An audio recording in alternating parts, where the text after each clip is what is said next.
Bismillahirrahmanirrahim. Raditu billahi rabba wa bil islami dina wa bi Muhammadin nabiyyan wa rasula. Rabbi zidni ilma warzuqni fahma. Amin.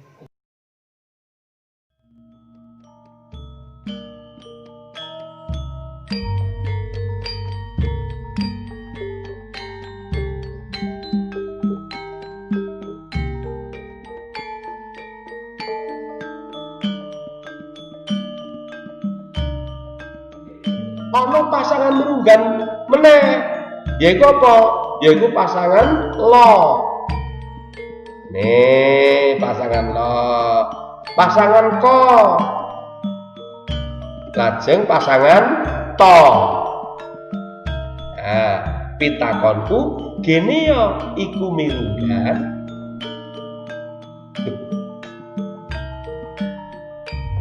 Aksarane kan mboten ngaten nika, Pak. Ya bener. Aksarane pancen ora kaya ngono kuwi. Ning iki klebu pasangan ing aksara Jawa mirunggan amarga apa? Amarga mengko yen oleh sandangan nempel, sandangan rangkep, pasangan-pasangan iki kudu bali kaya aksarane. Mula diarani mirunggan.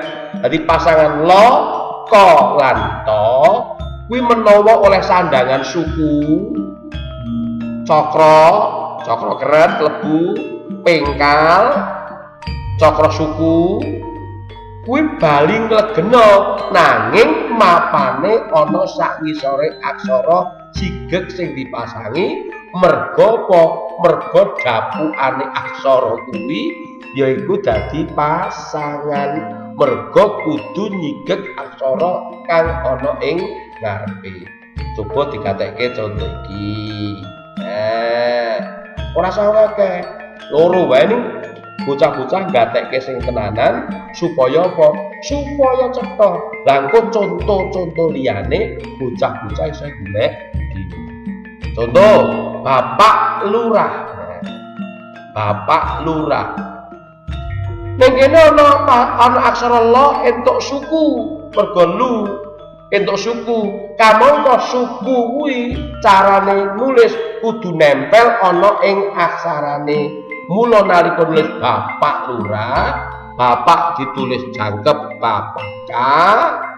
Lajeng la wujudipun pasangan wonten sak ngandhapipun ka. Ana sak ngisore ka ning entuk suku. Mula pasangan lo sing kudune kaya mangkene iki malih meneh dadi aksara wutuh kang diwenehi suku. Dadi Bapak Lurah. Lagi loro, midak terasi. Padha midak ditulis jangkep. Nah, aksara sing arepe kudu pasangan, wujude pasangan to. Sakjatine pasangane kaya ngene, pasangan to. Ning merga oleh sandangan rangkep ra utawa cakra, kamangka cakra kuwi mapane kudu nempel ana ing aksarane. Mula aksara pasangan aksara to malih dadi aksara to. Basa kerene mbok menawa reinkarnasi. Ya. Dadi mengko untuk pasangan untuk sandangan cakra malih utuh dadi midak trasi. Nanging mapane tetep ana ing sak ngisore aksara sigeg, aksara sing kudu dipasang. Cetha baca-baca? Cetha nggih? Nah, menika kudu di eling-eling, kudu disinau, dibolan baleni. Golek contoh sing akeh, nulis, nyontoh, nulis yen isih kangelan bisa takon marang bapak ibu. Pak, menapa tasih wonten pasangan yang mirunggan? Menapa, Pak? Nah, pasangan mirunggan sing liyane yaiku pasangan no. Ya, pasangan no, pasangan wo, ya, pasangan no, pasangan wo lan pasangan nyo. Mirungganipun wonten pundi, Pak? Nah, pasangan iki klebu pasangan mirunggan amarga apa? Amarga pasangan no wolan nyo mapane ana ing sangisore aksara sing dipasangi lan nempel marang aksara sigege. Nempel. Coba dikatakan contoh iki. Nah, mangan nanas. Mangan nanas. Mangan dipun serat jangkep ditulis lengkap mangana. Nanging no sing ana ngarepe n iki wujude kudu pasangan. Nah, pasangan no iki nemplek ana ing aksara no sing sigeg mau. Mangan nanas. Pak Wahono, Pak Wahono. Pasangan wo nemplet wonten ing aksara ka ingkang sigeg.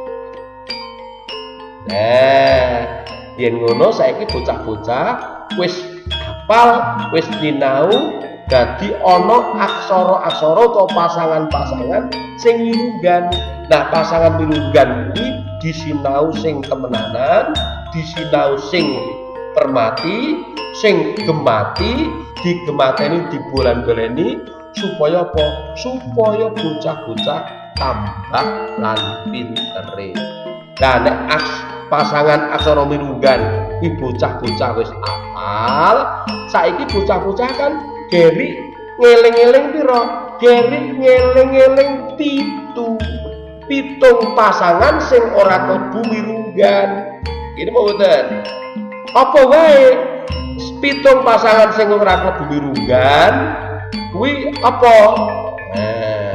Ana aksara ca, ana aksara do, pasangan do, lajeng pasangan jo, lajeng pasangan mo, ana pasangan bo, lajeng pasangan to. Iku kang klebu aksara utawa pasangan sing ora mirunggan. Pasangan ora klebu mirunggan. Bahasa Indonesia bukan pasangan khusus. Ini pasangan umum. Mapane wonten pundi, Pak? Mapane uga ana ing sak ngisore aksara sigeg sing dipasangi. Mapane ana ing sak ngisore aksara sigeg dipasangi. Ora kena jejer, mergo sing entuk jejer kuwi mengko so lan o. Nah, bocah-bocah mudeng nggih, cetha nggih. Nah, supaya bocah-bocah luwih cetha, coba nggih Pak Guru maringi gladen 5 wae. Nulis Jawa, coba bocah-bocah ditulis latihan nulis sing bener sing apik. Ora usah kudu dicaoske Pak Guru, ora usah kudu dikirimke Pak Guru, ning cukup coba sinau terus kowe golek contoh-contoh liyane. Supaya apa? Supaya saya suwe saya pinter. Mengko nek wis pinter, bocah-bocah wis ora kangelan nulis. Iki 5 nulis Jawa karo 2 wae. Ana tulisan Jawa, piye tulisan Latin utawa piye anggone maca. Nah, bocah-bocah iso nyuwun prisa karo Mbah Kakung, Mbah Putri, Bude, Bule, Bapak, Ibu lan sapa wae sing iso bocah-bocah suni preso. Sing baku, ayo wiwit saiki awake dhewe sinau nulis lan maca aksara Jawa. Cetha nggih?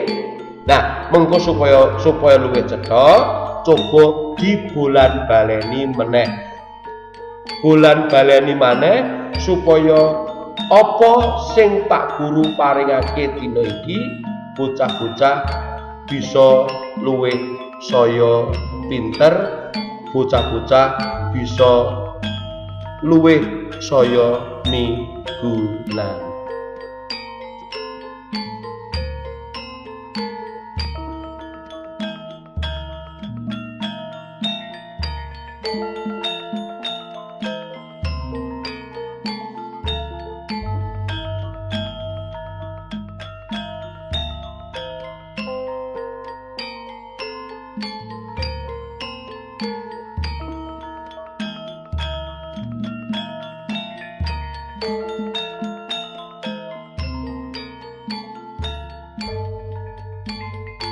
Bismillahirrahmanirrahim.